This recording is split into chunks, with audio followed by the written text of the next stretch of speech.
Call the meeting to order. Roll call. Councilman Samaluka. Here. Councilman Arcamando. Here. Councilwoman Sanchez. Councilwoman Sanchez is unable to be here this evening due to a family commitment. Councilwoman Mazur. Here. Council President Garrett. Here. Please rise for the salute to the flag. Pledge allegiance to the flag of the United States of America and to the republic for which it stands, one nation, under God, indivisible, with liberty and justice. Adequate notice of this meeting has been sent to all council members and to all legal newspapers in accordance with the provisions of the Open Public Meetings Act, Chapter 231, Public Law 1975. The public is hereby advised that any statements made during the meeting of the Township Council of the Township of Saddlebrook may not be privileged or protected, and that persons or entities who take issue with such comments or are offended by saying may have in the past or legal redress through the courts. Any member of the public who addresses the council speaks for themselves and not for the council. Okay, before we open the meeting to the public, I just want to explain to everyone, this is not a meeting about the building, it's a meeting about the plan for that property, okay? Motion to open the meeting to the public? Motion. Second. All in favor? Aye. Aye. Anyone wishing to address the council, please step up to the microphone, state your name and address for the record. Thank you.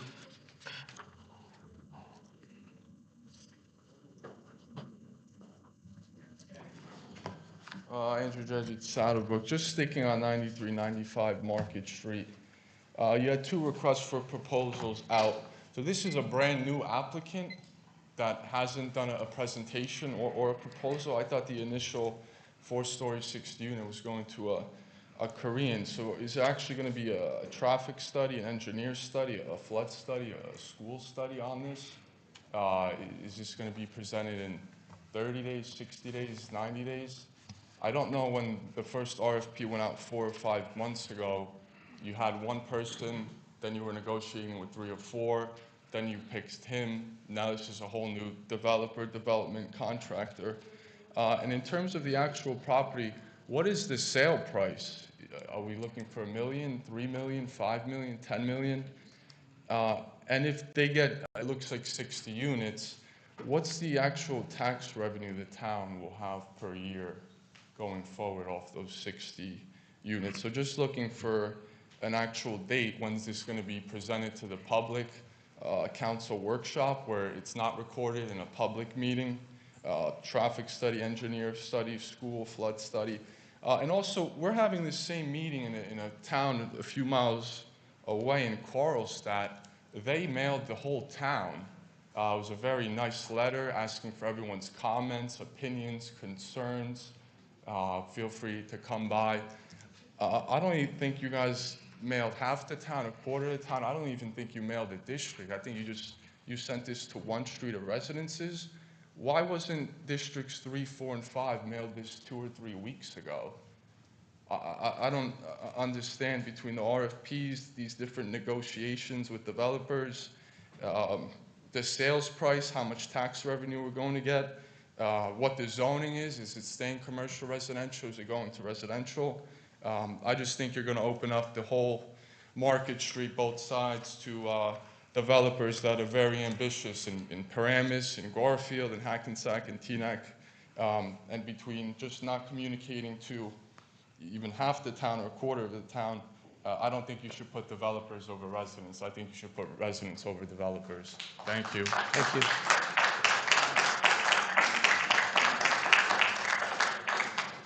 Anyone else wishing to address the council?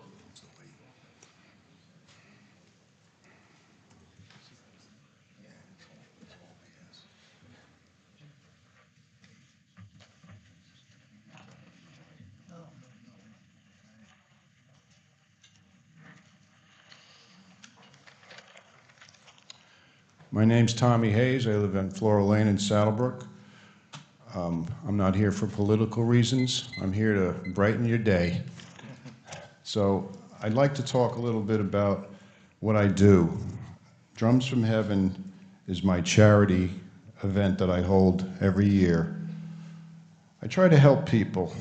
I care about community service a lot.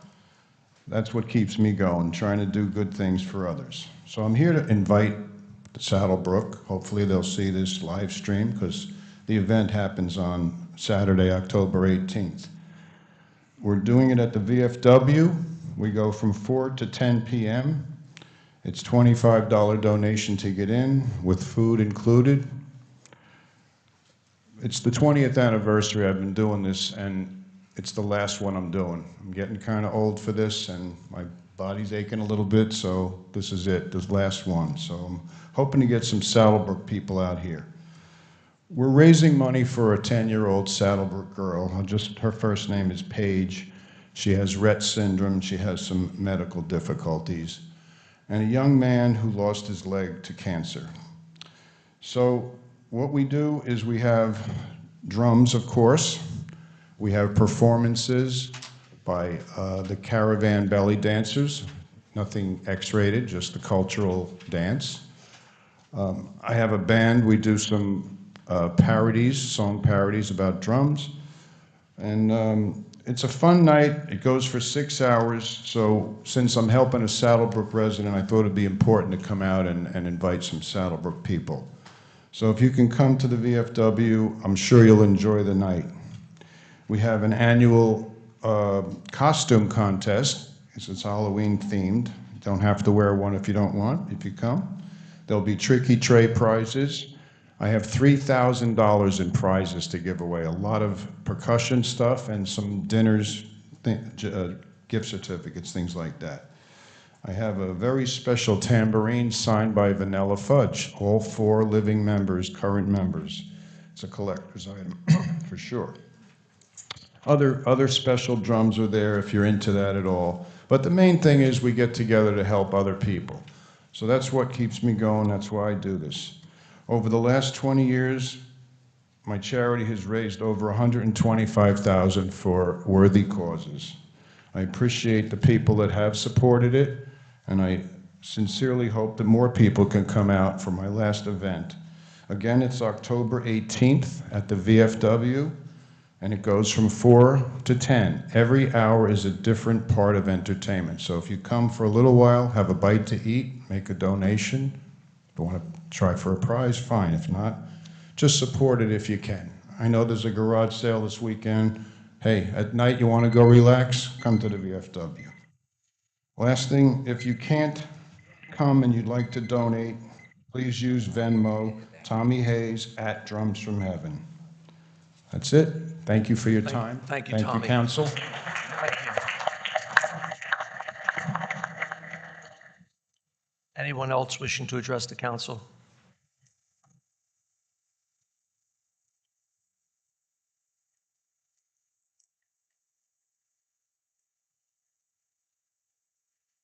Timothy Staunton, 35 Harrison Ave. Just have a couple questions. Want to know where all the council members stand on this proposal for 93, 95 Market Street. That could be answered now. I appreciate it. Well, everyone's going to make comments later, so they Well, could when include that as everybody part makes of their comments. later, we don't have a chance to address them. This is a comment, a public comment portion of the meeting, so you can make Or your you will. comments. This isn't a question and answer. I'll give you my position I know when I where make your the comments. position is. I know pretty much where you stand on that. I know you just by coming in here and speaking to everybody, I can tell where you stand on this. I live on Harrison Ave. I don't think Market Street is a place, 60 apartments.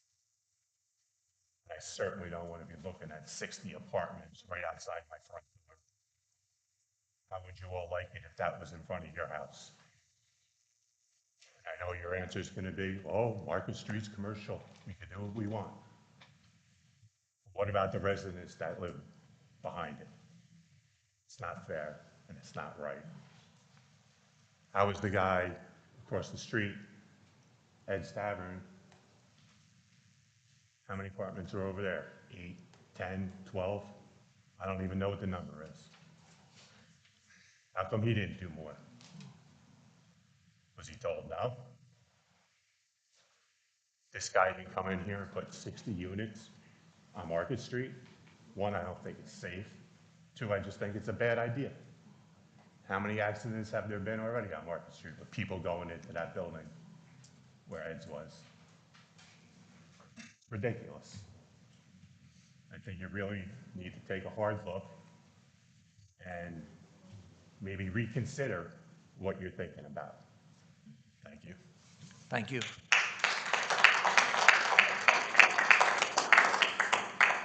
Through the chair, Sure. Dave, maybe we should have the attorney explain.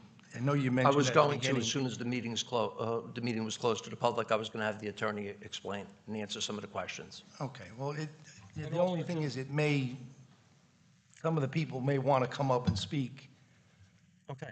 about, once they understand what this meeting's about, they may Okay. direct their comments a little bit differently, so that's, Okay. John, would you like to just give everyone a brief explanation about tonight?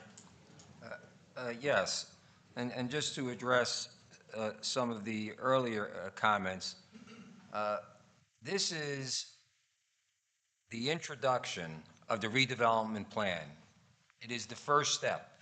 It is not the last step. There will be, again, multiple opportunities for the public to address not only the plan, because this is the introduction.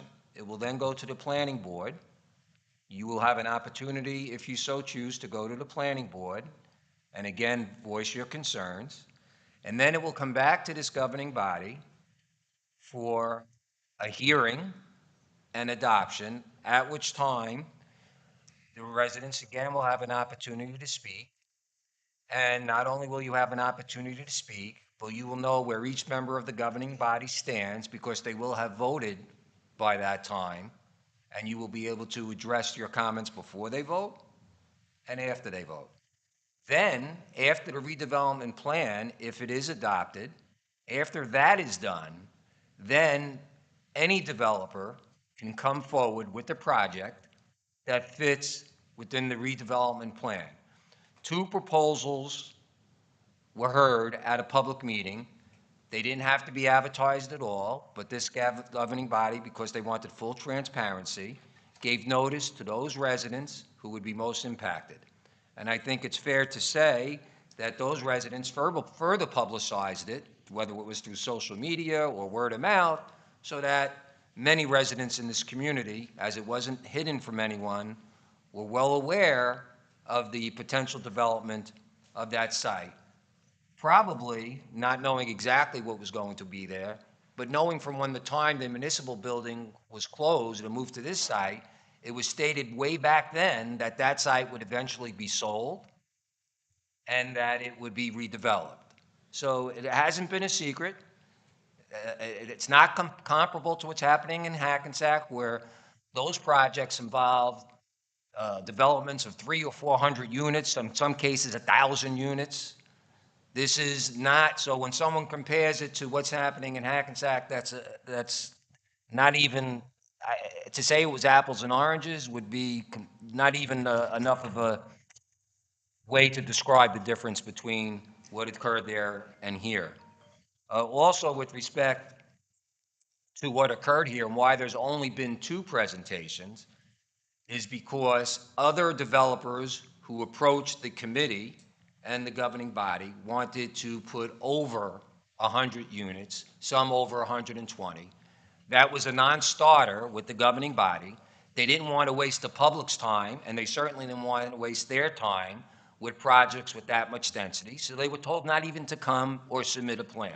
So it wasn't that there weren't other people interested in developing the site, it was that their proposals for the site were far more intense than what this governing body wished to have at that site. As to what occurred as across the street, who can speak to that other than to say that that's what that developer wanted? At that time, retail space was much more desirable than it is today. And additionally, no one, through all the time that this property has been available, including to the property owner across the street who was approached if he would want to build a similar type development, including the 2 times it was advertised to try to get a development similar to across the street, No one expressed any interest whatsoever. So, yes, it would be nice to wish for someone to come forward who would have a similar project, but apparently the market doesn't call for it, or a developer doesn't feel it'd be worth their while to do so. As to what will eventually happen as to the value of the property, yes, the municipality will be looking to get the maximum value for the property, which will go into the budget, which will have a positive impact on property taxes. In terms of what the potential rateable is, again, if a project similar like this goes forward, the rateable will be over $300,000 a year, which is more than what which was more than what the Home Depot was paying at this site, which was another representation made to the public when this municipal building was built, that that site would be developed and the rateable that it would generate would offset the lost rateable that occurred when Home Depot was taken over for this site.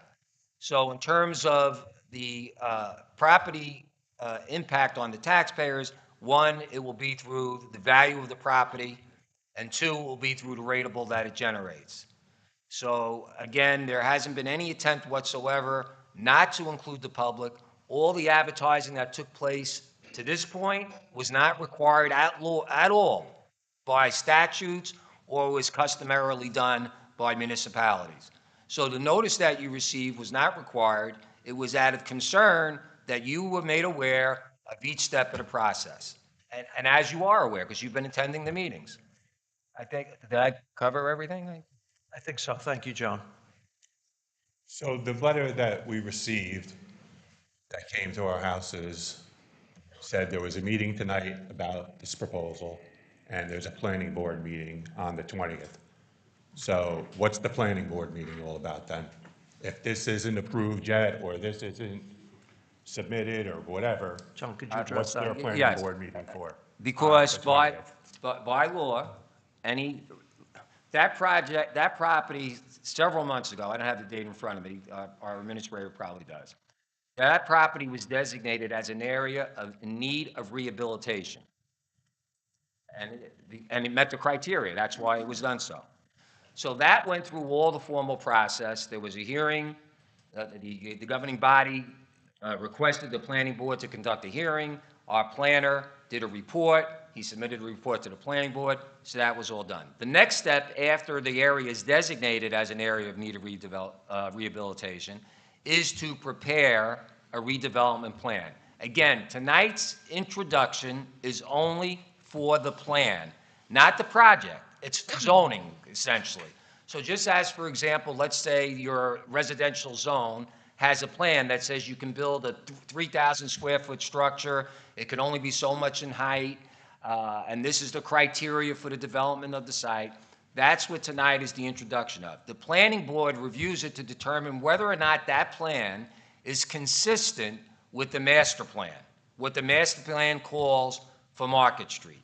And then that plan goes back to the governing body for approval or disapproval.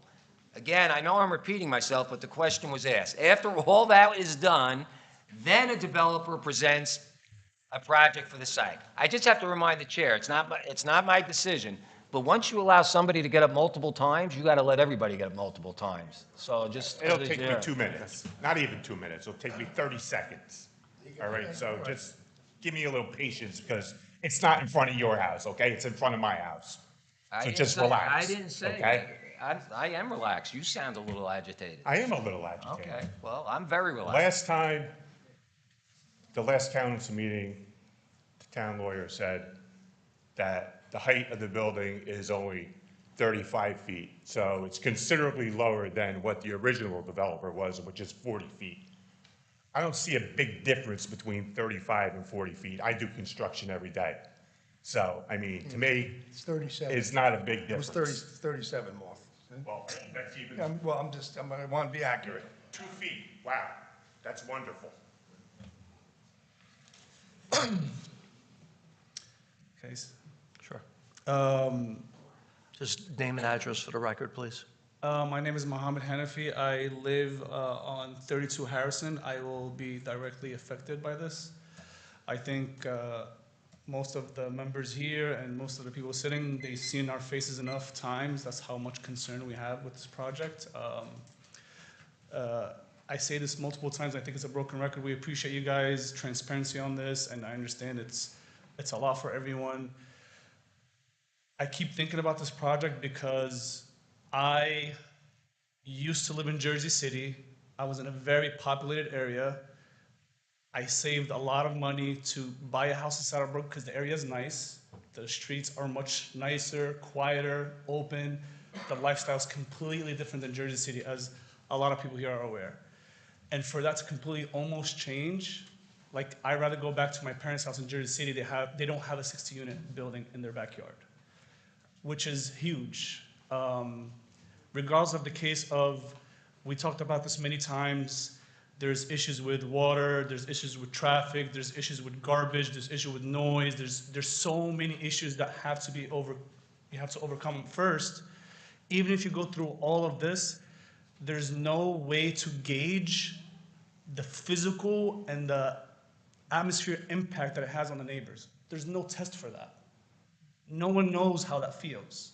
A lot of people don't know that, a lot of people don't understand it, and with my small professional career of architecture, I see what that does to people, and we have to think about space, we have to think about like the atmosphere, how high buildings are, how it impacts everything. And no offense to my neighbors, obviously, even if they already know how it feels already, but they have no clue how much worse it's gonna be for them.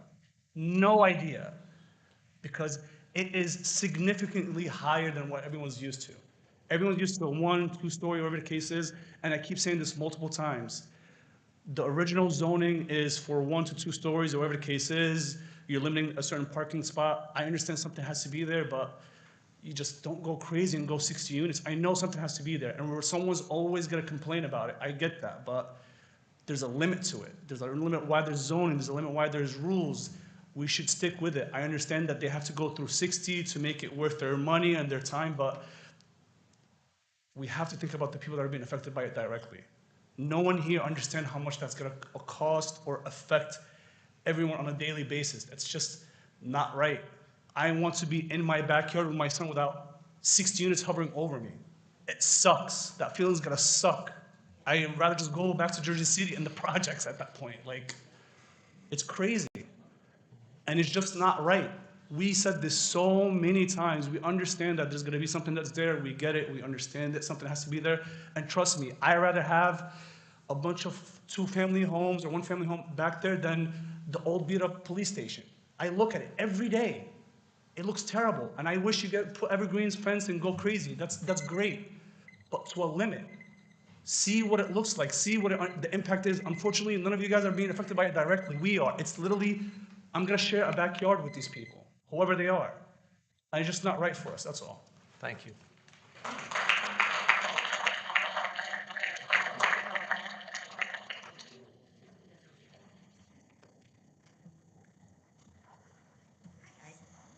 Sylvia Zottarelli, 236 Lanza Ave. You explained the process of what is going to happen. Just out of curiosity, I've lived in this town 35 years. Has there ever been a project that's been knocked down? And if so, which one? Because I don't think there's ever any, so it's going to happen.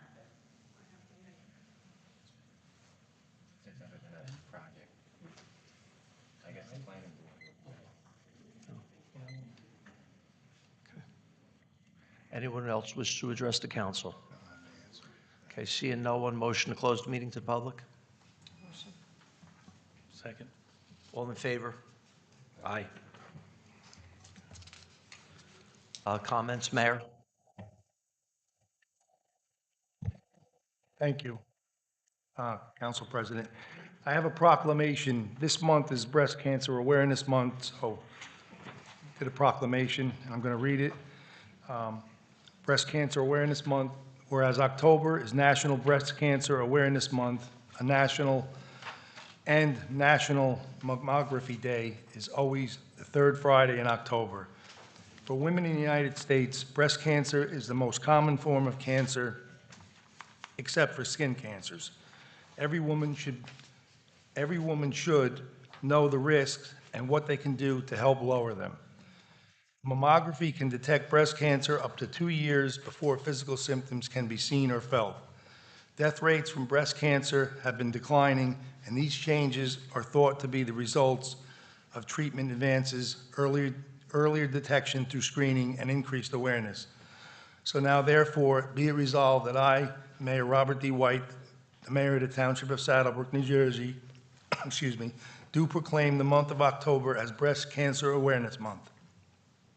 I encourage our residents to become educated and informed about programs and services that offer early detection, to also celebrate the survivors and memorialize those who have lost their battle.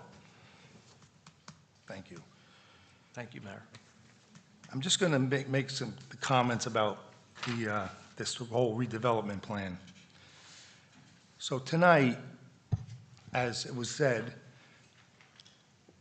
it is a first step. I mean, you know, I understand, you know, I understand everybody out there is concerned, and they should be, because, you know, we're taking another step towards redeveloping that property.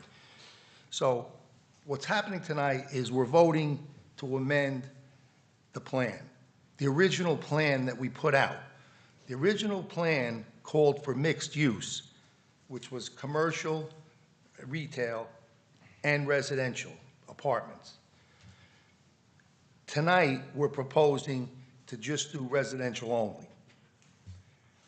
Okay, when we originally wanted the mixed use, we were thinking like across the street at Ed's, okay? That was a good project. I mean, it has, you know, it does have some traffic concerns, and somebody brought up about accidents, and, you know, the parking is a little bit of an issue there.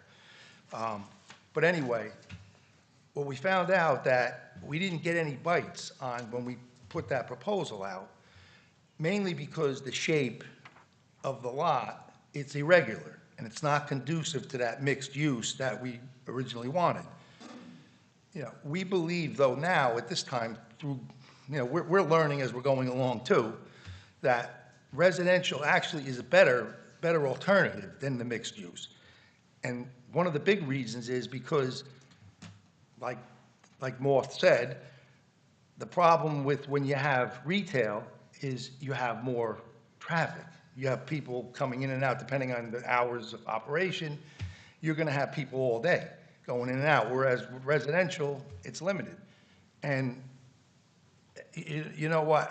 I know it's hard to believe, but I just task you with, when you're driving around town, okay, go past Mayhill's, 140 Mayhill Street, by the railroad tracks there. Go past the Grand, okay, which is on Midland Avenue by Route 46. Go by there all, you know, if you're retired, go by there all different times. Go by there rush hour. You don't get that much traffic, not nearly the same amount, I'm telling you. You know, I've done it myself. I mean, I've seen cars. I haven't seen cars backed up trying to pull out or pull in. But, you know, there's sometimes there's cars, but a lot of times there's no cars. There's no people coming out, you know, even during rush hour. So, and there's a lot of reasons for that. But we feel that commercial only would be better than the mixed use. Traffic at rush hour is a problem, okay? It's a problem on Market Street. It's a problem right now, okay? And the biggest reason why it's a problem is because the intersection of Market and Main in Lodi, Market, Main, and Rochelle, and then turns into Essex. That intersection is terrible because there's only one lane each way. And what we've been asking for a long time, Mr. Samaluka has been on the council in Flow for, you know, almost 20 years, well, 24 years, and or 25 years, and Andrew almost 20. So we've been asking the county to widen that area.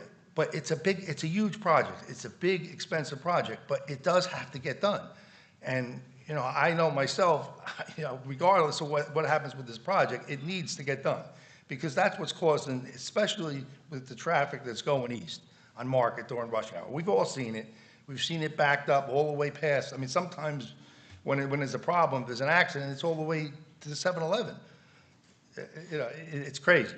So during rush hour. So what we want to do is we want to really pressure, if that's the right word, the county to widen that. But you've got the river underneath, so they have to, you got the bridge over, you have to widen it, and you have to put pillars in the water. It's a big, expensive thing.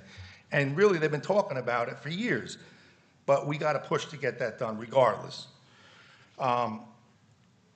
So when we first put this plan out, the original plan out to bid, we got no interest at all, nothing, nobody. So we put it out a second time. That time, we ended up getting 3 developers that showed interest. The first, as Mr. Scatino said, was an individual who did a lot of work in Garfield. I don't want to mention the name, but he wanted 120 units there, okay? And he also wanted a pilot, which I don't know if everybody understands what a pilot is, but basically it's a tax abatement. They don't have to pay the full taxes. And it could be 5-year, 10-year, 30-year, but, that's what the person wanted. So we flat out said, no way, we're not going to do it. So we never heard from that developer again. He didn't come back. Then the second developer proposed 60 units. Now, that person, Mr. Daniel Lee, he came in, and a lot of you in the audience were here, and he did a presentation.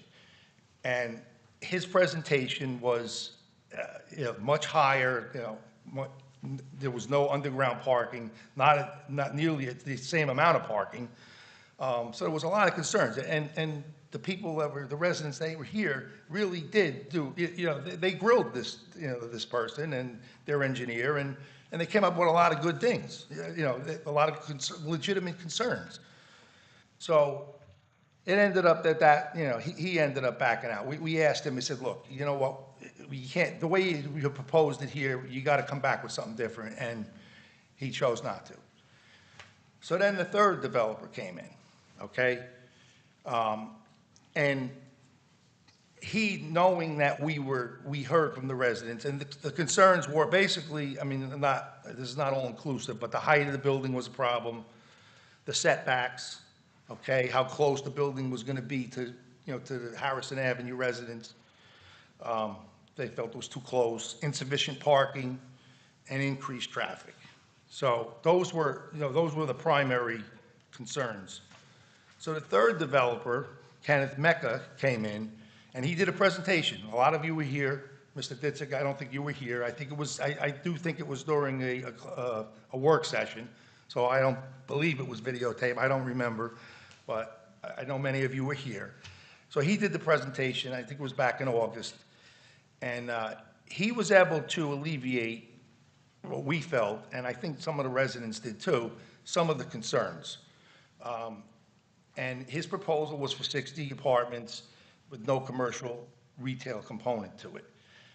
Now, what he suggested was underground parking for 120 vehicles, plus, which is very important, 40 additional parking spaces for the police department. When we built the police department, there wasn't enough parking years ago. We actually were looking to maybe purchase the property on Harrison Avenue so that they can go out the back, but that didn't work out. So there's limited parking. But now, since 2006, when they vacated the old police department, that's been vacant. That building's been vacant, and that's where they park the police cars now. And they also park there when they report for duty. They park in the parking lot, which is a little further west. So anyway, so that was, the other thing was the roof. The height was too high, so they proposed a tiered type of roof where it was lower and then higher in certain areas. At the highest, it would be 37 feet. The building also, he proposed to move the building closer to Market Street, so it wasn't so much on top of Harrison Avenue.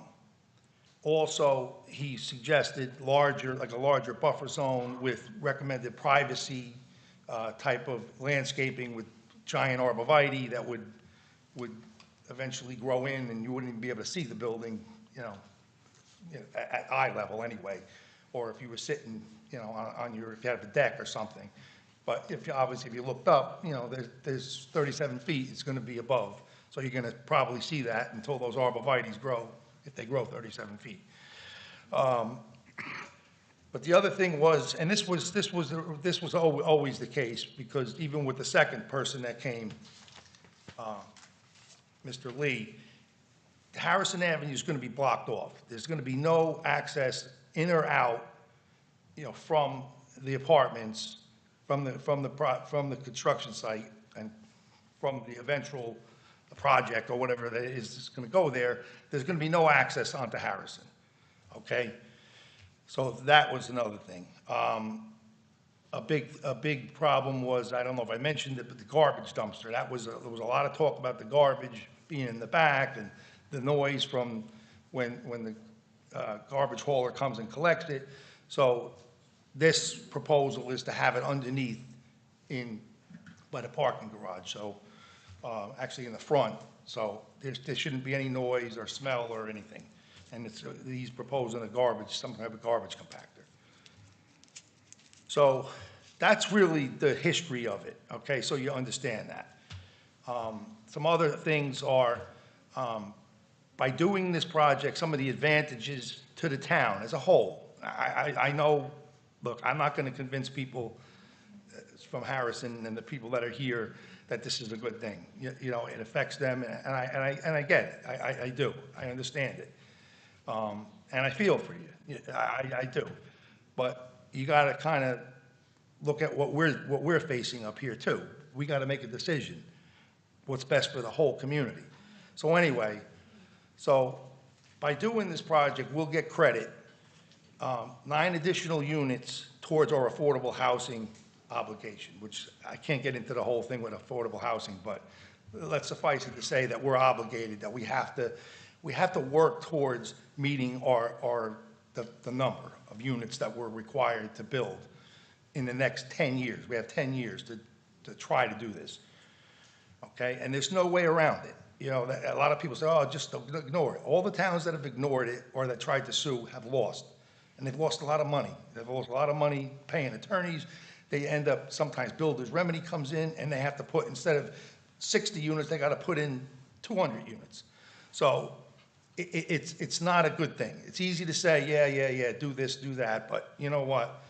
Again, we got to protect the town and do what's right for the town. The breakdown of the apartments per the code requirements, there'll only be three-bedroom apartments. Now, that is important because the more 3 bedrooms, the more kids you're going to get, right? So 3 is not so bad. Now, we checked with our school district. I mentioned this the last time. The other apartment complexes that are, I mentioned 140 Mayhill. That's one of the newer ones, and the newest is the Grand over on Midland Avenue. It's minimal. It's not a significant impact on student enrollment. It's just not. And, we have the numbers. And we've checked with other towns. We checked with Hackensack. Hackensack's, there's thousands of units. And you know what, it really doesn't, it has some impact, but it doesn't have a huge impact that, people fear, oh, we're gonna need to build a new school or more classrooms or there's gonna be more kids in the classroom. It's gonna affect the school. This is a big one, and I mentioned it, but there's a lot of rumors out there about a pilot. People are spreading rumors. In fact, the man that just walked in, was telling everybody that, that there's, yes, Mr. Rodriguez, yes. Well, I'm introducing you. But, he's saying that there's going to be a pilot, 30 years, and, the developer's in our pocket, or we're in the developer's pocket, I guess, whatever. There's also a rumor out there that I'm a realtor, and I remember I gave up my license. I'm just saying this because I want to be, totally honest. I'm what they call a referral agent. I really can't buy or sell anything, but people are saying that, I'm the one selling the property. That's what they call horseshit, okay? Horseshit.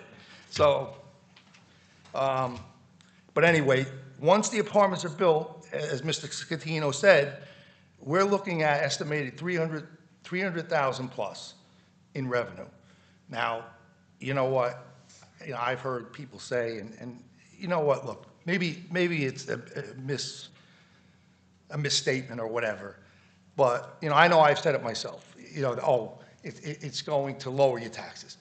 It's not going to lower your taxes, but it could stabilize them. It's an extra $300,000 that the rest of the property owners don't have to pay. So, you know what, it's going to help. It's definitely going to help. And, as you know, taxes go up, they're going to go up. We're subject to the same, your energy costs, look, 20%, right? We have, how many buildings do we have in town? How many schools do we have in town? But we got to pay for it. Healthcare, big one as well. So, anyway, it's going to help. The other thing that I've heard, which is really, and I've spoken to all, the fire department, the police department, the ambulance corps, it's not going to put 60 units, let's say there's 120 people, let's say there's 200 people in there. It's not going to have a negative impact on our emergency services. It's just not. In fact, I had a good conversation with the fire chief today. Everything's going to be up to code with the fire codes, all new equipment, fire alarms. You know what, they're going to have easy access to get in and out of there.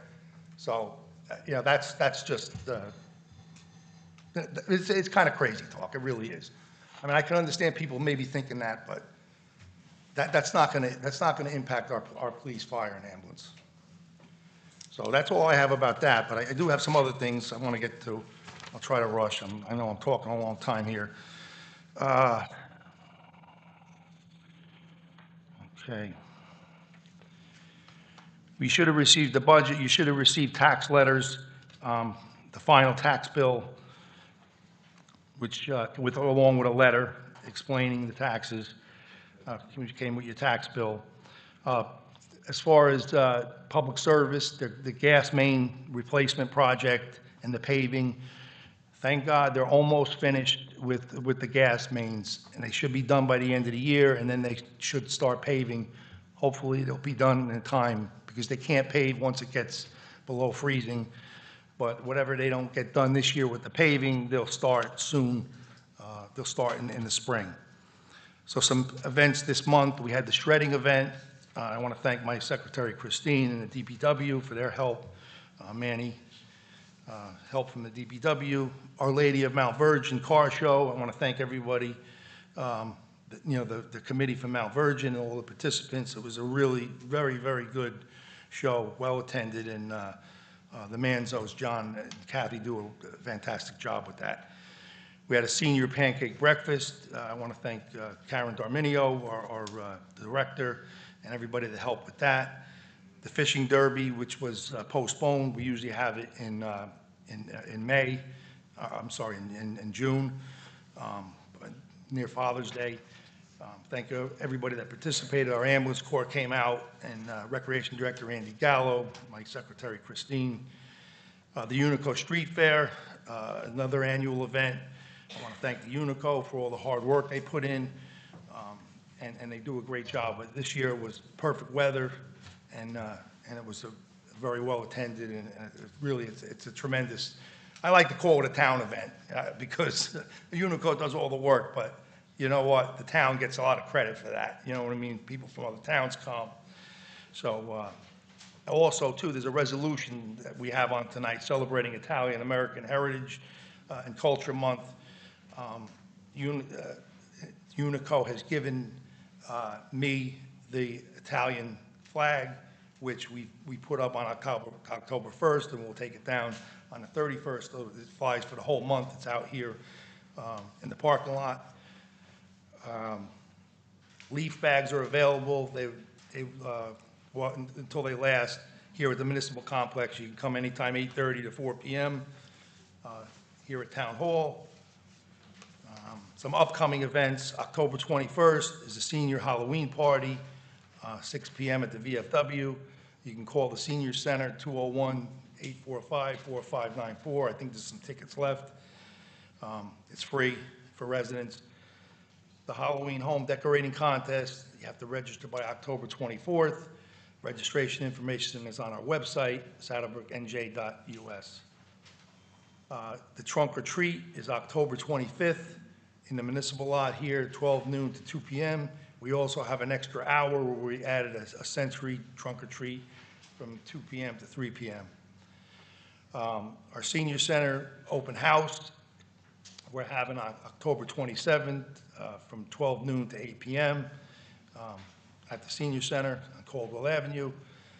The Board of Education Candidates Night is October 29th, 7 p.m. at Saddlebrook High School Middle School Auditorium.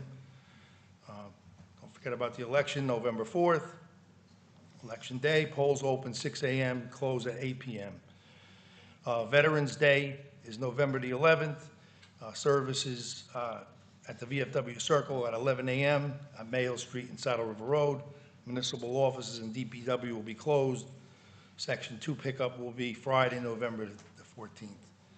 Some other items, the fire department is doing their calendar drive. I think they started last week. They're going to do it again this weekend.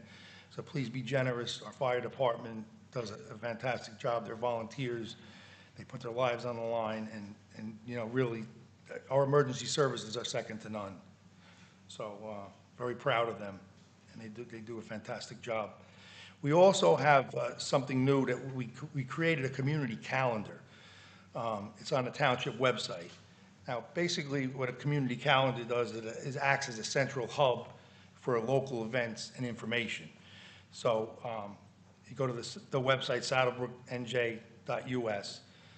So any nonprofit community, and any nonprofit organizations can request. You got to submit a request via the website for an event to be posted.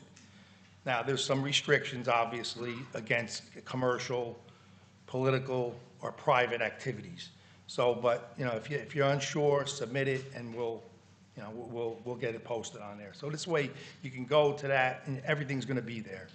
I mean, some things are not. I mean, as far as, obviously, it's every recreation game, every high school football game is not going to be there, you know, that kind of thing. But special events, you know, anything with the school, if they do that community partnership at night or some other event, this Meet the Candidates Night would be posted on there. I also want to do a shout out for Tommy Hayes. Tommy, you know, for 20 years you've been doing this, and you've helped a lot of people. And you know what, I've gone to, if you haven't ever been to one of the drum circles, you got to go. I'm telling you, you'll have fun. It's worth it. It's for a worthy cause. Even if you stop in and have something to eat or just stop in and watch, it's a lot of fun. And very interesting and a great time. Tommy, thank you. Thank you so much.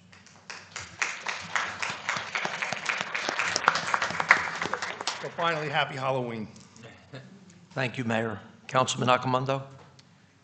All right, I'm going to start out different. First, the car show was well attended. It was a great event, beautiful weather.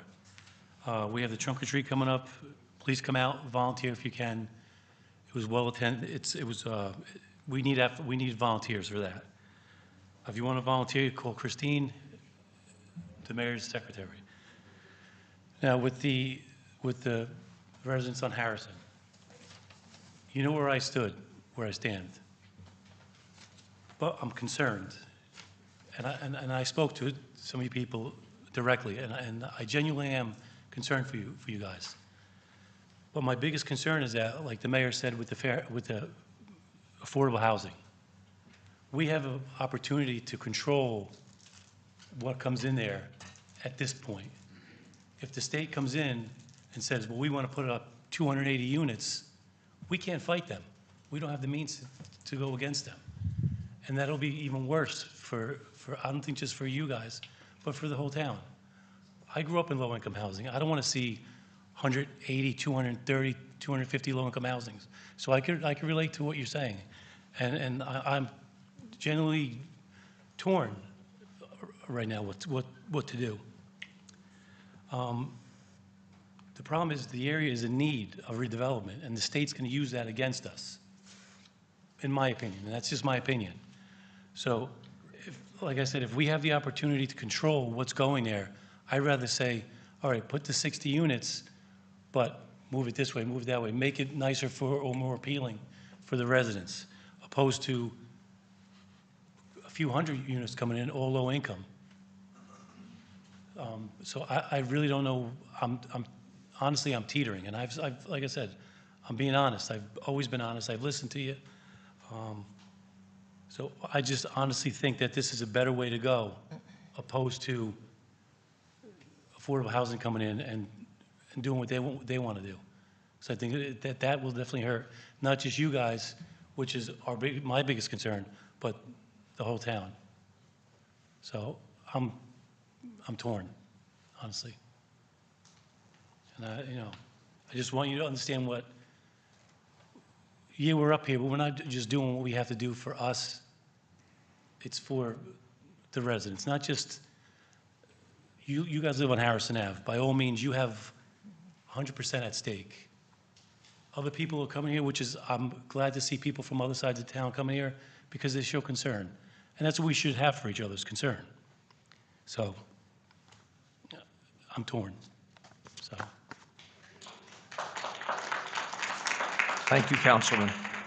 Councilwoman Mazur? Thank you, Council President. First and foremost, I want to address what Sylvia asked. Like the mayor said, I've been sitting up here for 25 years. We did have an issue. I'm not sure the year, and I'm sure Mr. Rodriguez would probably correct me, but where a builder came in for Veterans Field, and they wanted a higher density than would have been allowed. And we took them to court and whatever. Ultimately, we ended up purchasing it, and that's Veterans Field versus all the apartments that they wanted to do, because we still had them. Actually, I believe it was the beginning of the Mount Laurel obligation at the time. So we don't want to be in that position, to be honest with you, and I won't be I will not be bullied either. But I look forward to a builder's remedy coming in and asking for an even higher density than 60 units, to be honest with you. Don't want to be there. But at the same time, I'm going to keep an open mind. I do sit on the planning board. I'll look forward to what my colleagues have to offer also. And, I'm going to keep the best interests of our township always at heart. Mr. Hayes, thank you for your 20-plus years, I'm sure, of dedication to our community. You did so amazing things. Thanks again. And just one more reminder that this weekend is the town-wide garage sale, starting on Friday, Saturday, and Sunday. Okay, thank you. Thank you, Councilwoman. You're welcome. Councilman Simuluka? Okay. Again, what was said today is correct, that today is just one of the first steps. We shouldn't say it's the first step, because we've been doing this for months and months and months. I know back when we were thinking about building this place or taking over this place, we had people coming in saying, oh, you're not telling the town, you're hiding it. And at that point, we were in negotiations for 2 years, but people seem to always think that things are being done non-transparent. We try and be as transparent as possible. Maybe we could do a better job, but I think that we've done a pretty good job of telling everyone what's going on. Tonight's vote is to adopt, basically, or send the redevelopment plan to the planning board for their review. So this is going to be reviewed a number of times. The developer is already taken into consideration, as the mayor had said, has already taken into consideration the defects that everyone here, including me, saw in the original developer's plan. What they did was they moved it further away from Harrison.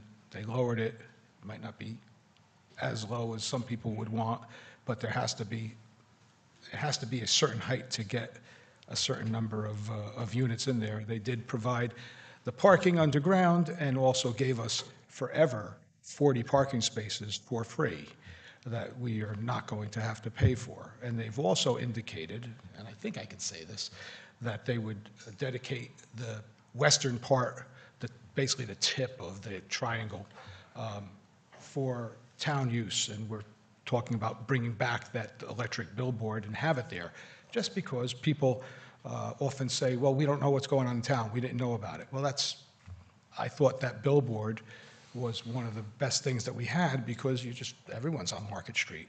You're going to see some stuff there. So if it goes through, and again, it's just in the planning stage right now, but that's one of the things that I've been pushing, that if this is going to be something, we know that they can't build there rather than just have it just grass or bushes or nothing, gravel, to get something so this way it helps the town. Now, originally, I think I mentioned it at a meeting that I felt that the place should be a combination of residential and businesses, or I said put the market in Market Street. But I think that I was surprised that even the residents in Harrison, at least some of them, that came up, and they didn't want that. And in thinking about it, they probably were right, because when you think about how many times you go in and out of your house, I mean, you generally go to work, you come back, you park your car, sometimes you go out at night and you come back. But for the most part, you're not going in and out. But with retail space, a doctor's office or anything like that, you're going in and out. There's people coming in, people coming out. I do think that this would generate, in retrospect, I think I was wrong, this would generate less traffic. And as the mayor said, I was a zoning board attorney for a while, and the Verizon, I don't even know if people know that there's a Verizon place on Midland Avenue, and people came to the meeting saying, oh my God, the traffic is going to be horrendous, Midland Avenue is going to be backed up. That's not correct. And as the mayor said, the Mayhill Apartments, you can go past there, there's no line of traffic. And at the Grand, where Bob Ski's used to be, you pass it and you don't even know it's there sometimes. People will say, well, to all of us, well, it's not in your backyard, and I understand that. But listen, none of us are immune from having things developed. I live around the block from a school, and Ms. Ottarelli knows, she lives right near a school. From 8 to 9 and it's 2:30 to 3:30, you can't go around. You kind of can't get out of your driveway. I bought the house around the school, and I got to live with it. Now, on the same block as me, they're going to have that 58-unit affordable housing. It's down the street, but it goes onto Midland Avenue, and that's where my street intersects. So, if there's an issue there with traffic, it's going to directly affect me. So, again, I'm not immune, and I don't think anybody here is immune to having things that are built in town that have an adverse effect on them, and hopefully it'll be a minimal adverse effect. The mayor had mentioned about the intersection, and I was at a doctor's visit today, and my doctor said, in 1972, there was a headline in the Bergen Record that talked about that same intersection and how it was horrible and how it needed to be fixed.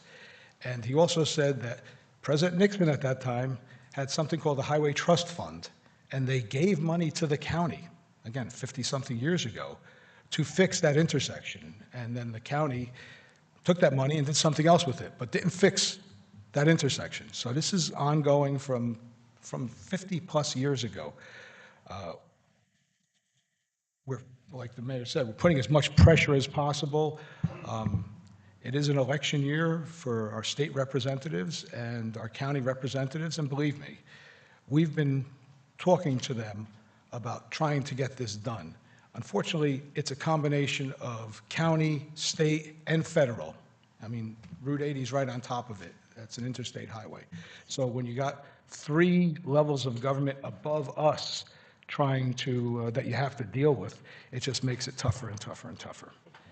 The mayor had mentioned pilot, and for those who don't know, pilot stands for payment in lieu of taxes, and what happens is they would, instead of paying taxes, they would give an annual amount of money. Sometimes it's attached to how much revenue they have for either a minimal time or a longer period of time.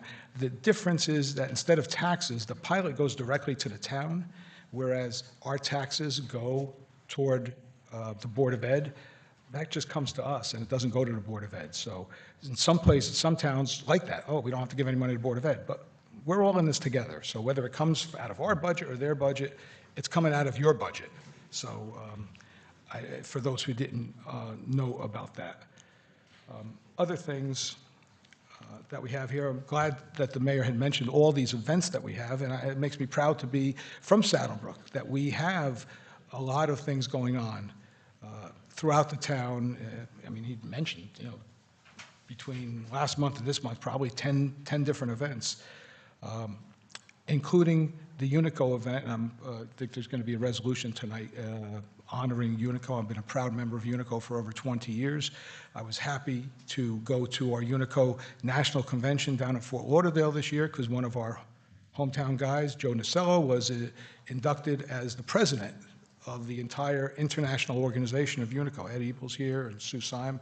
A bunch of people that are here were also there. I think we have 2 Saddlebrook guys that were national presidents. Correct me if I'm wrong. I think Sal Mangano was the national president, and now Joe Nasello. So congratulations to them, and congratulations and thank you to everyone in Unico. It's a great organization, and anyone who's eligible to join, I recommend that you join. Tommy Hayes is here. I had dinner with his brother on Monday, and he mentioned that you were kind of retiring from the drumming business, and I know you got mad at me the last time I said this, but it's the closest thing to Woodstock that you're going to find. And don't get mad at me, Tom. It's not in a negative way. It's a cool thing. People are having fun, just letting loose, and I've been to a number of them, and they're great. It's a great thing, and thanks, Tom, for everything that you've done over the years and continue to do.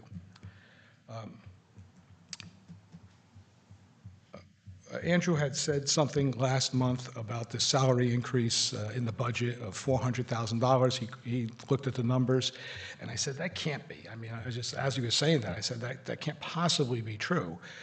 So I asked our business administrator to look into it.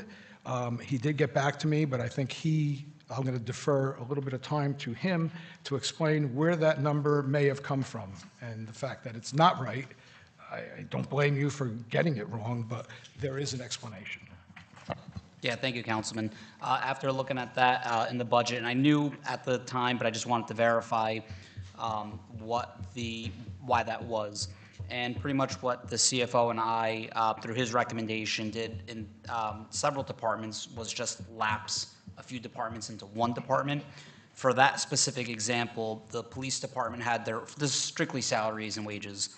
The police department had a 2024 budget of a little over $4.6 million. And the special law enforcement officers had their own salaries and wages budget for $202,000. And if you look at 2025, the police budget went up from $4.6 million to $4.9 million. And the other line went from $202,000 to essentially zero. And what happened was we lapsed that all into the police line just a financial administrative decision to make it easier. So that line did increase total by $352,000, but of the $352,000 from year to year, $202,000 were from that special law enforcement line. So it was just lapsing just for financial administrative ease, the 2 lines together. In the most simplest form I could explain it in. Thank you, thank you. And the special law enforcement officers, those are the ones in the schools? Correct. Thank you, Mr. Holmesy. No problem. When I was young, my first real job, other than a paper boy, was at the Lodi Library, and I became a very voracious reader, read all the time, encyclopedias, anything I could get my hands on. I lapsed after several years of doing that. And recently, I say over the last year or so, I've gotten back into reading. I take the train into Hoboken every day, so it's a good time for me, 30 minutes uninterrupted, because I go in the quiet car, you can't talk. And I've been reading, and I just want to give a shout out to our library. They do a great job. For those who are not members, or those who haven't been there recently, it's renovated. The people are super friendly. They have many, many programs for both children and adults, and I recommend that you take a visit there. If you're not a member, please join and take advantage of the programs that they offer.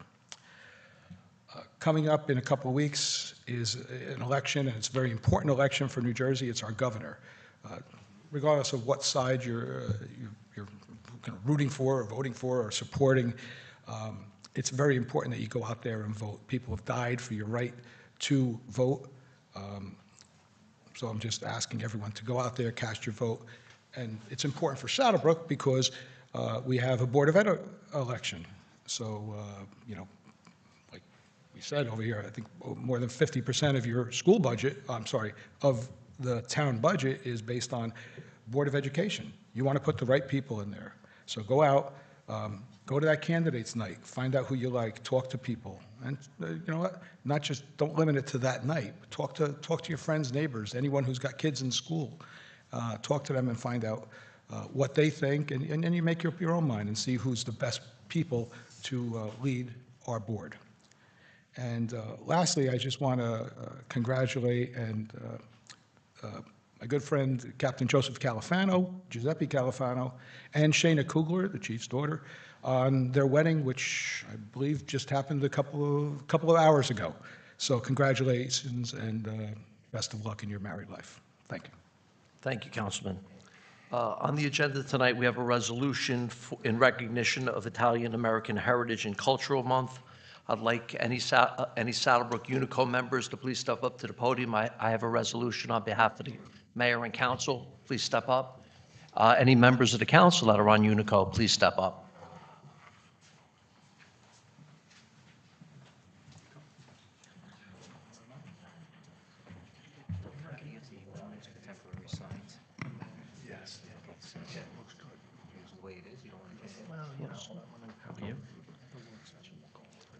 Whereas October is Italian Heritage and Culture Month, and whereas we take this opportunity to recognize the many contributions made by Italian Americans throughout the United States, New Jersey, and in particular here in Saddlebrook. And whereas we recognize the commitment of the Saddlebrook chapter of the Saddlebrook Unico to our community by supporting programs including the Saddlebrook Street Fair, local food banks, awarding scholarships, especially awarding the Brian Piccolo Scholarship to a high school senior excelling in sports, supporting causes such as Jimmy V, Cooley's Anema, St. Jude, mental and health programs, and anti-bias programs, and installing benches and a new gazebo in Unico Park. And whereas members of the Saddlebrook chapter of Unico have gone on to serve as Union District Governor and Unico National President, including current President Joseph Nicello, as well as receiving numerous honors and recognition. Now therefore be resolved by the Mayor and Township Council of the Township of Saddlebrook that the Saddlebrook chapter of Unico is commended for faithfully following the Unico motto, service above self, and recognized for its service to our community as we celebrate Italian Heritage and Culture Month. Congratulations, thank you.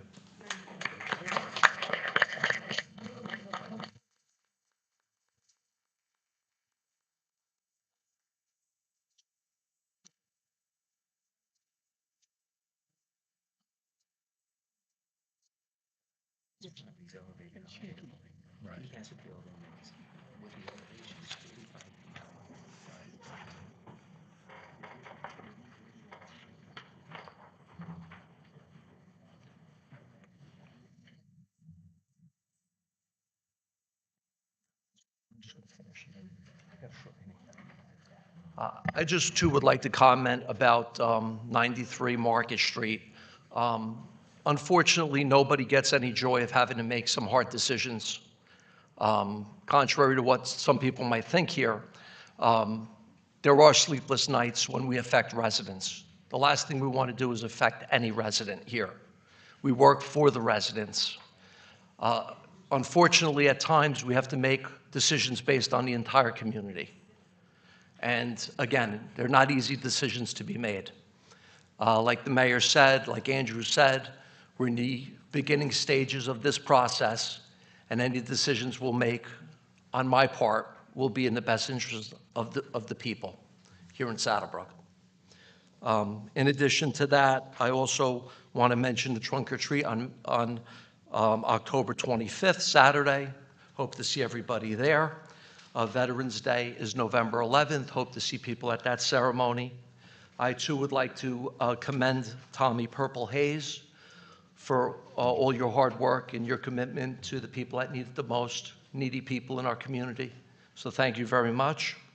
And I just want to wish everybody a happy and safe Halloween. Thank you. We're going to move into our ordinances now. Final reading, ordinance 1792-25, an ordinance amending and supplementing Chapter 206 of the Code of the Township of Saddlebrook, regulating the operation of specific classes of cannabis businesses within its geographical boundaries. Motion for a second reading. Motion to give a second reading. All in favor? Aye. Aye. An ordinance amending and supplementing Chapter 206 of the Code of the Township of Saddlebrook, regulating the operation of specific classes of cannabis businesses within its geographical boundaries. Motion to open to the public. Motion. Second. All in favor? Aye. Aye.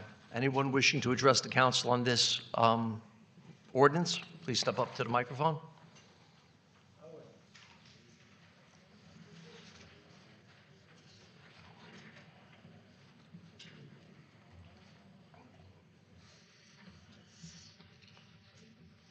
Good evening. Omar Rodriguez, Saddlebrook. I'm wondering why we have this necessity or love with cannabis business stores. This is about cultivation and you changing the square footage in order to accommodate someone that you might know. What is the need for Saddlebrook to have cultivation?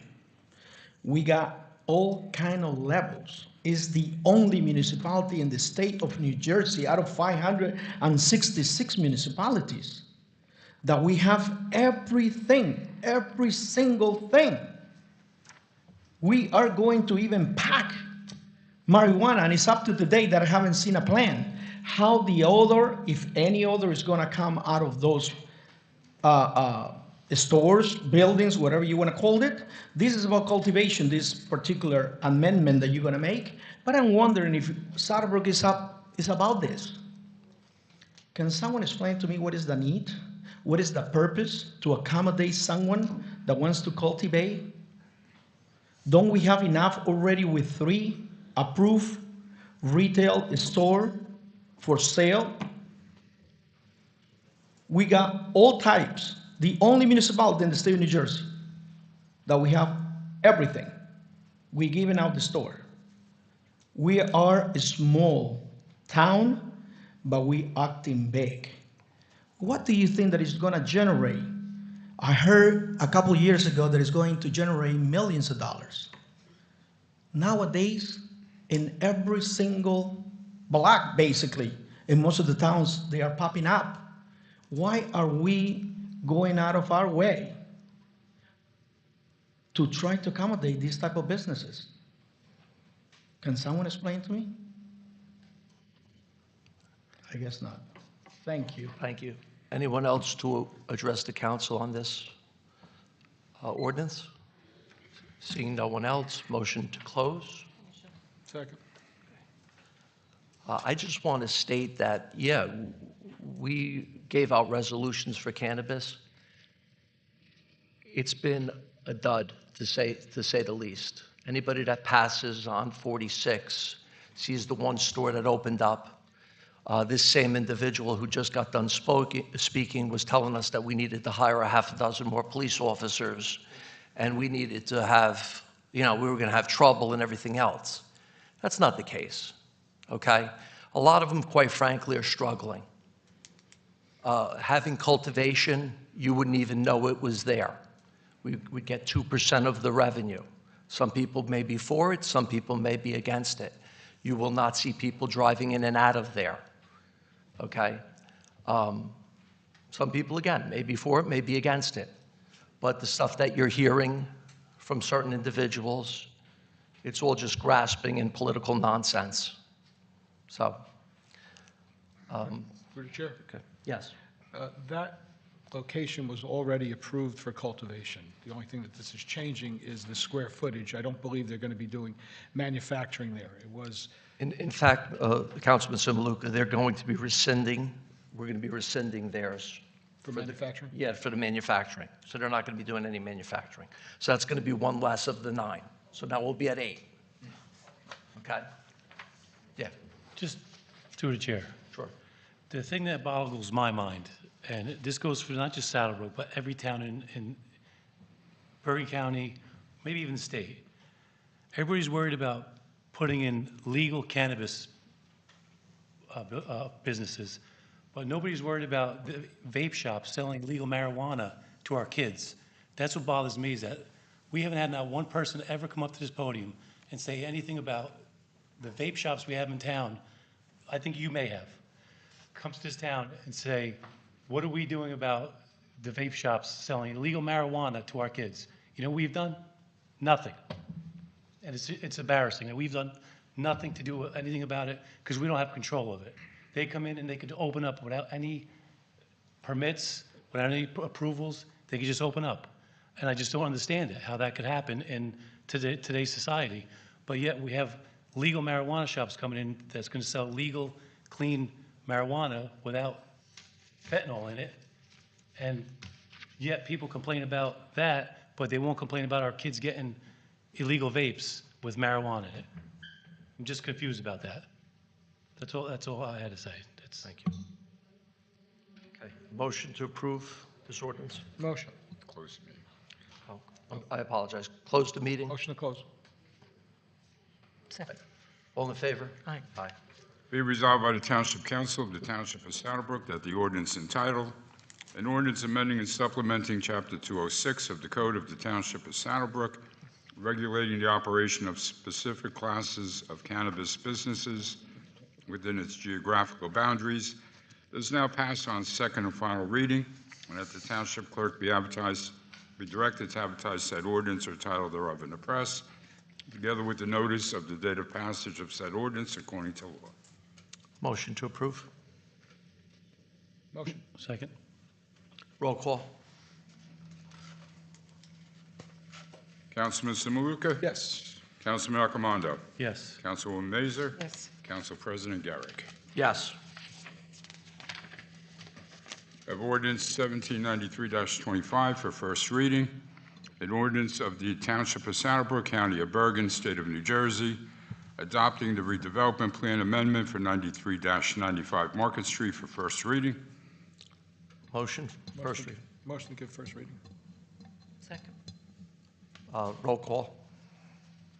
Councilman Samaluka? Yes. Councilman Arcomando? Yes. Councilwoman Mazer? Yes. Council President Garrick. Yes. Now therefore be resolved by the Township Council of the Township of Saddlebrook that an ordinance of the Township of Saddlebrook, County of Bergen, State of New Jersey, adopting the redevelopment plan amendment for 93-95 Market Street, heretofore passed on first reading, be further considered for a final passage at a meeting to be held on November 13th, 2025 at 6:30 p.m. or sooner after as the matter can be reached at the Municipal Complex, 55 Mayhill Street, and at such time and place all persons interested be given an opportunity to be heard concerning said ordinance according to law, with the notice of its introduction and passage on first reading, and of a time and place when and where said ordinance will be further considered for final passage. Motion? Motion. Second. Roll call? Councilman Samaluka? Yes. Councilman Arcomando? Yes. Councilwoman Mazer? Yes. Council President Garrick. Yes. All items listed with an asterisk are considered routine and non-controversial by the Township Council and will be approved by one motion. There will be no separate discussion on these items unless a council member or member so requests it, in which case the item or items will be removed from the consent agenda and considered in its normal sequence on the agenda. One motion signifies adoption of all resolutions, receive and file letters, correspondence, reports, and approval of minutes and applications. The minutes of September 18, 2025 is not part of the consent agenda. Motion to approve? Motion. Roll call?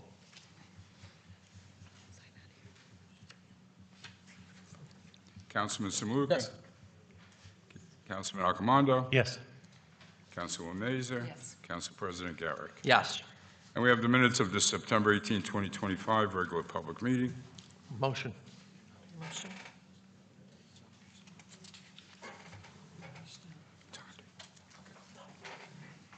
Motion to approve? Motion. Second? Second. Okay. Roll call? Councilman Samaluka? Said yes. Councilman Arcomando? Abstain? Councilwoman Mazer? Yes.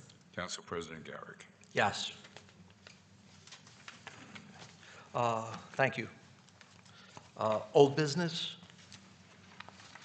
Through the chair, I just want to mention, I forgot to mention it in my remarks about the redevelopment. This is to Andrew Zidzik. You keep mentioning that it's a 4-story building.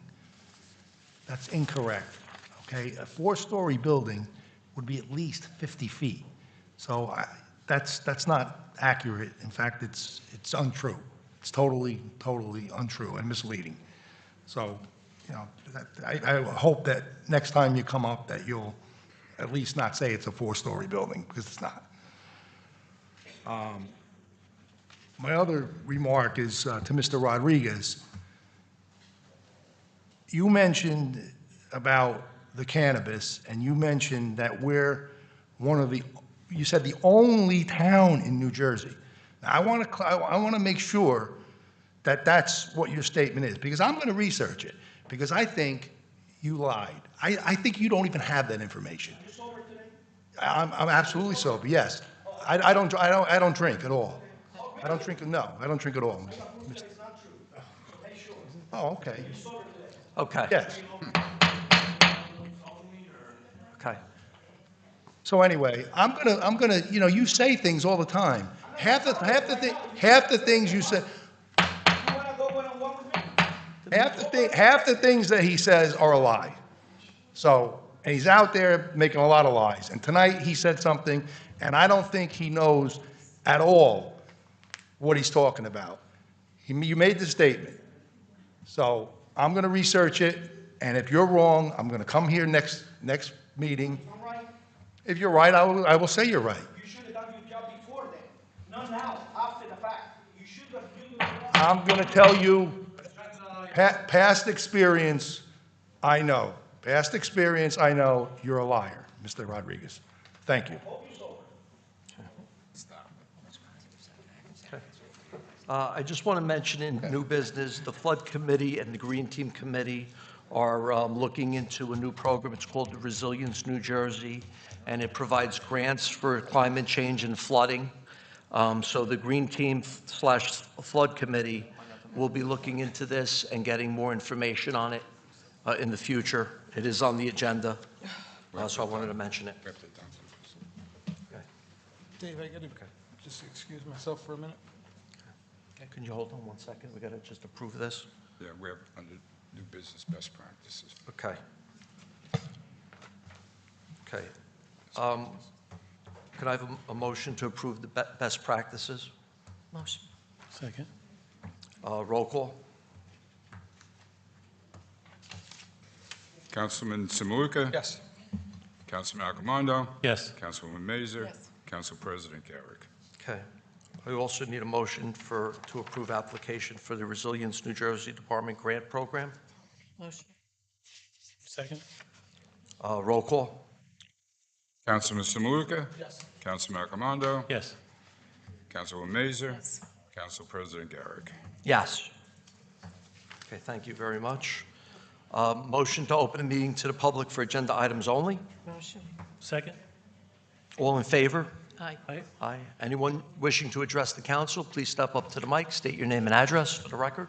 Mohammed Hanafi, 32 Harrison Ave. I think this is a different topic. You mentioned something about the bridge getting wider. It's a project that's been around for 50 whatever years.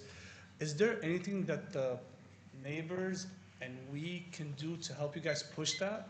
I'm very curious. That's the only question I had. I just want to know if you guys could tell us, what do we need to do? Do we need to vote it, push it? It seems like you guys have been talking about this for years. If there's something that we can do, you can see us, we're all very active. We would like to help you guys push it through. Contact your state senator, Joseph Lagana, and the assembly people, Lisa Swain and Chris Tully. Any county And the executive. county executive, Jim You said a Tedesco. lot of things right now that I can't even memorize, so you gotta.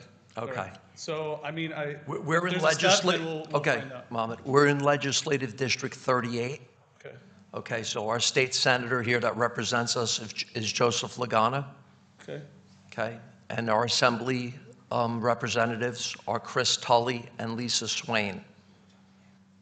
Okay, and the county executive, Bergen County, is James Tedesco. And if you go online and look at District 38 here in New Jersey, it'll give you all their names and numbers, and you could contact them. So I'm just gonna be one guy that calls. Do you recommend a different way of going about this?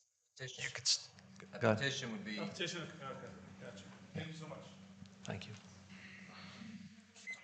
Yeah, ordinance 1793-25 about the redevelopment plan amendment.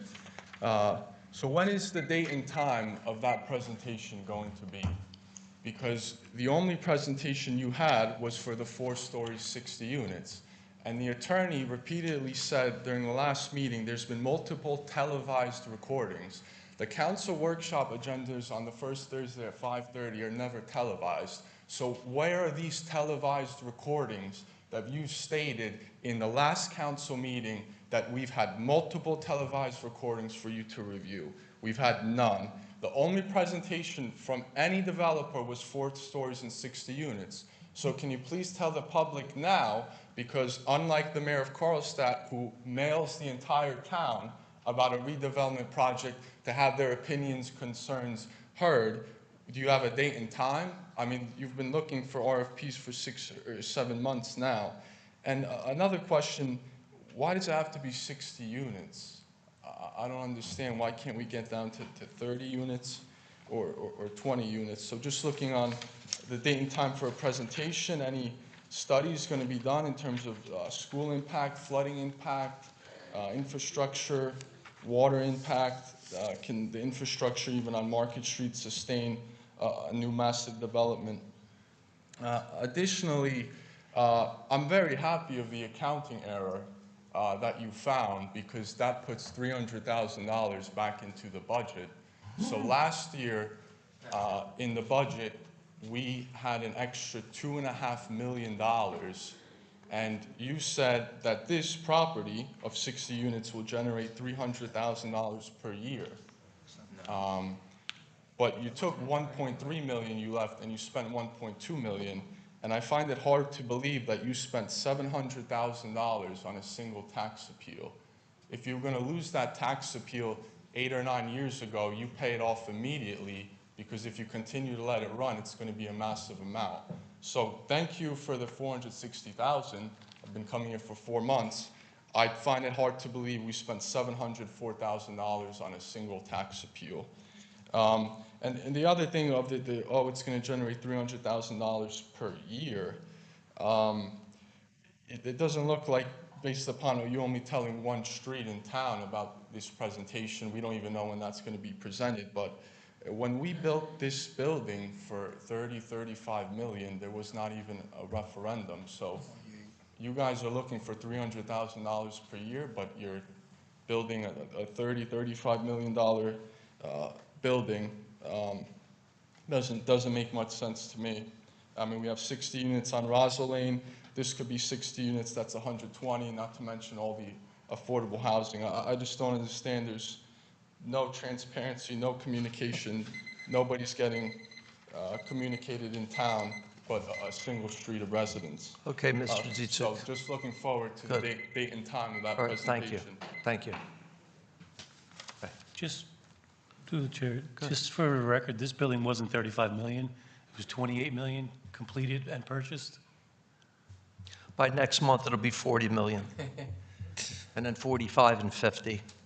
So that's probably what it would cost now, about 45 million now, at a twice interest rate, so. Okay, thank you Through for the your chair. comments.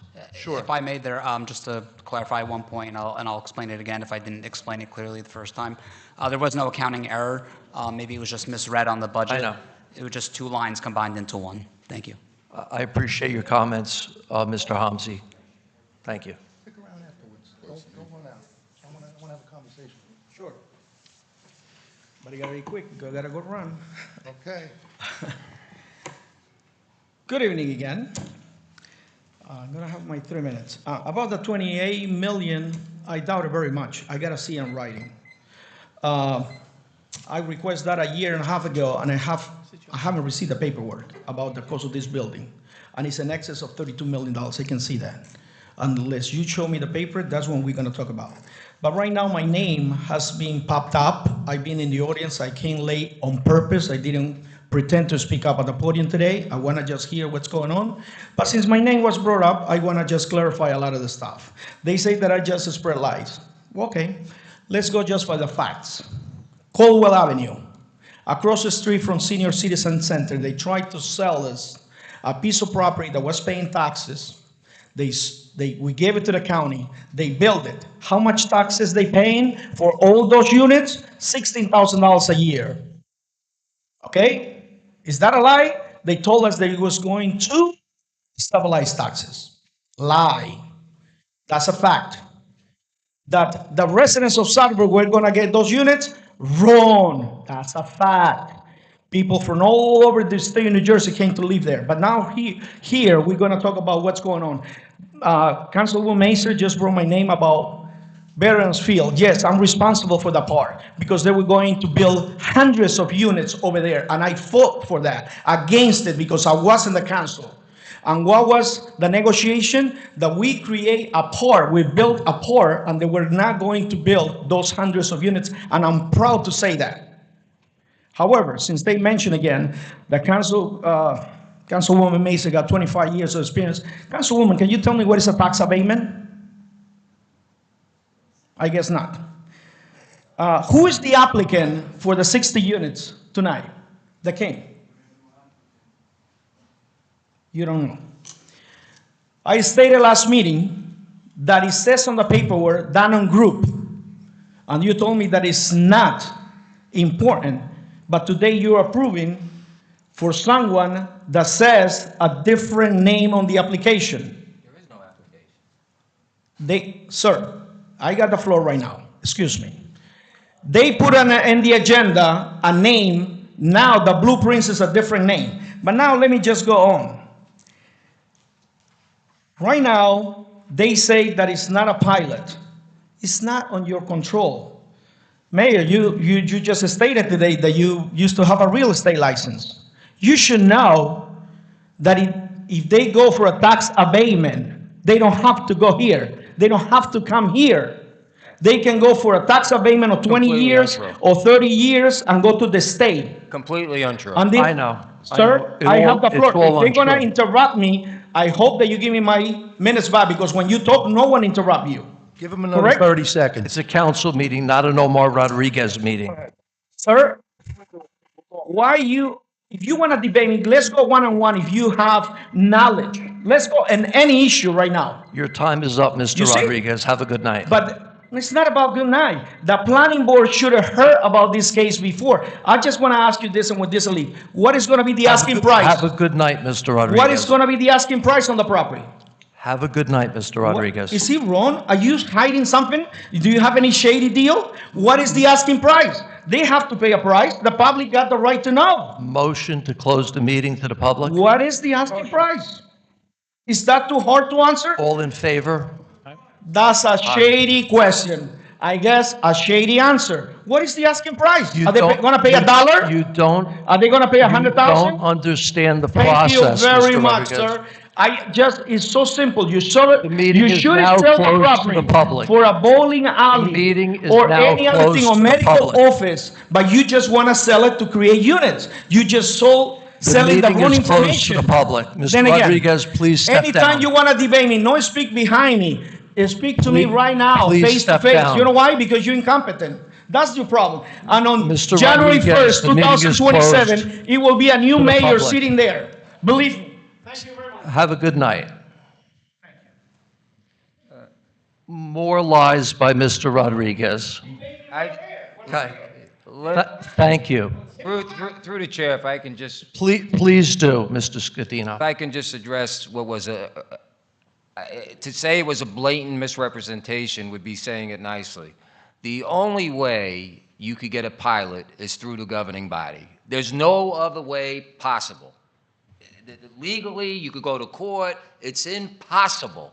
And there's very few certainties in the law, or at least that an attorney would say, because nothing is 100%. But I can tell this audience that 100%, the only entity that can give a pilot on property located in their town is the Township Committee.